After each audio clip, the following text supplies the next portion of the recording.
Friends, whether we are 21 or 81, the Judaism our grandparents and parents lived is not the Judaism we are living today. Same Shabbat candles, same Lecha Dodi words, same spring Passover holiday, same winter Chanukah observance, but the world is a different place. So too are the melodies, haggadah choices, even food customs, depending on the time and place in which we live.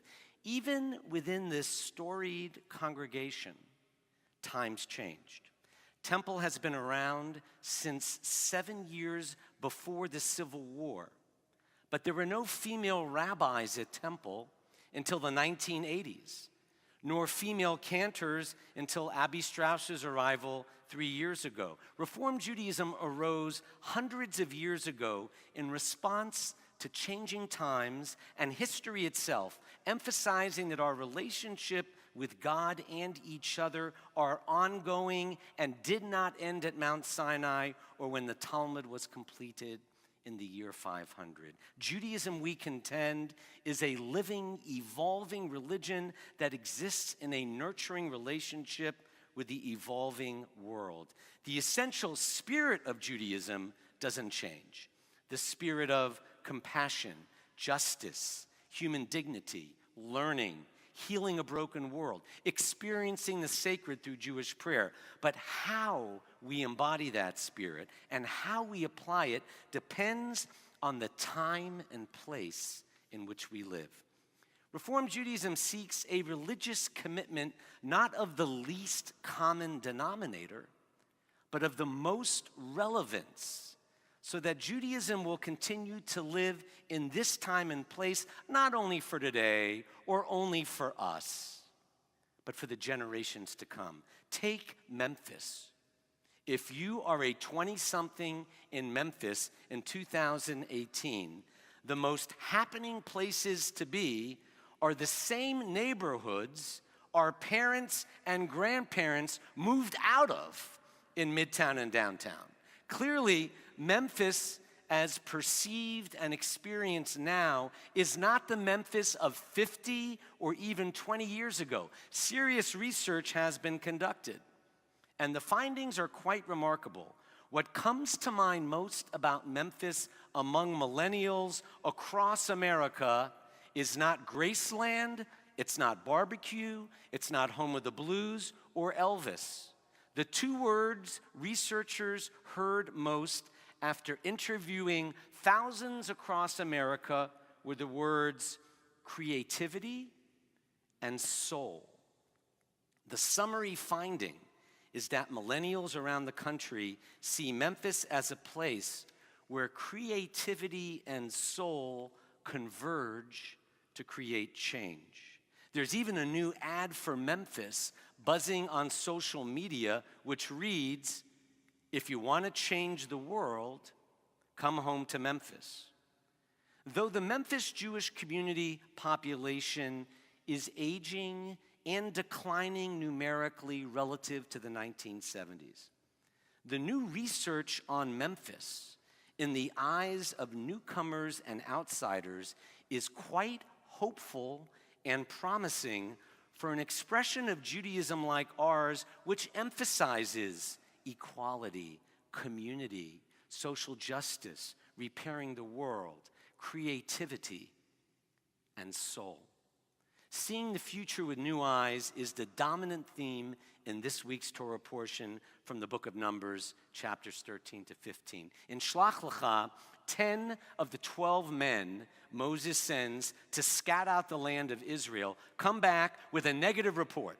Only 2 see the possibility of a different future. This week's portion is essentially a study in the way different people look at the same situation.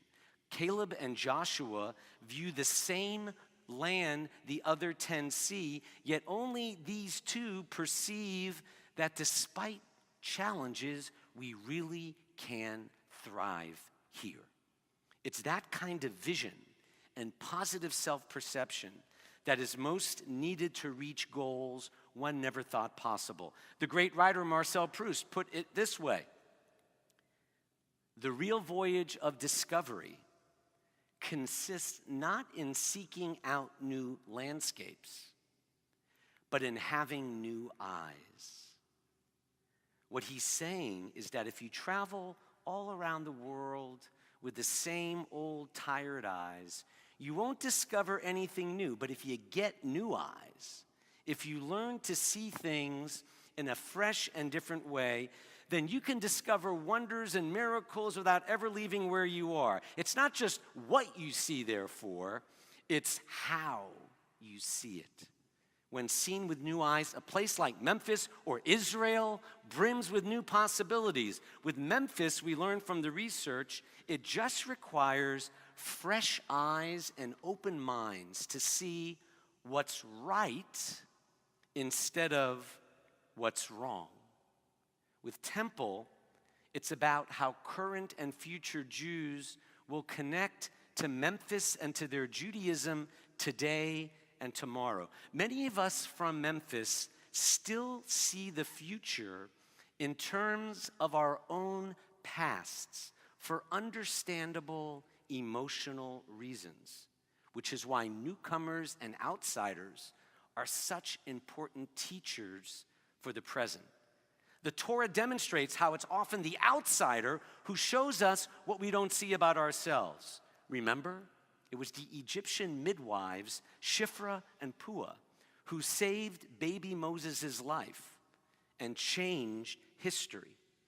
They were outsiders, not insiders. And get this, in this week's prophetic Haftarah portion, it is not an adult film actress, but it really is a prostitute named Rachav, who turns out to be the hero. Moses' successor, Joshua, who had scouted out the land, remember, saw the positive. He sends 2 more spies to scout out the city of Jericho. Many of you have seen Jericho from the bus on the way to the Dead Sea and Masada. If you've been to the Dead Sea and Masada, raise your hand. We got some birthright people here. So you've seen Jericho.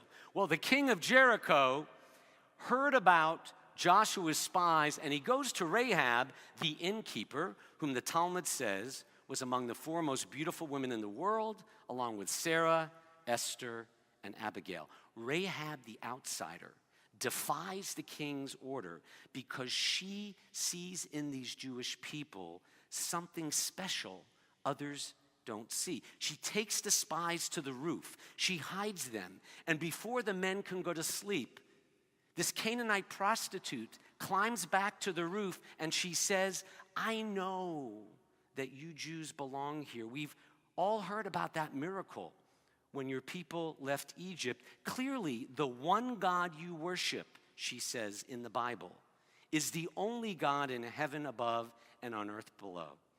Generations later, the editors of the Siddur in your lap, the prayer book, chose Rahab's words in our concluding prayer, Aleinu, Ki Adonai hu Elohim bashamayim mima'al va'al ha'aretz mitachat. Rahab's words, for the Lord your God is the only God in heaven above and on earth below. Every Jewish worship service ends with a hope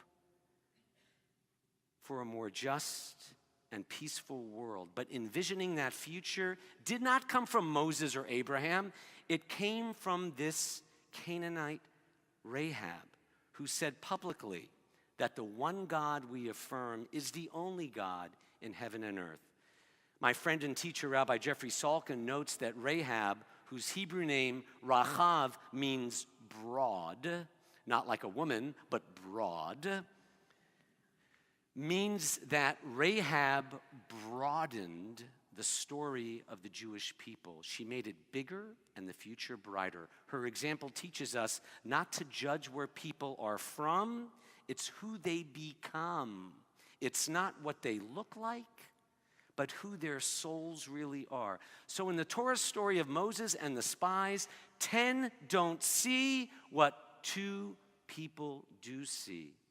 The possibility of a future for the Jewish people in our homeland. And in the Haftarah story, a complete outsider named Rahab sees what most of our own people didn't appreciate.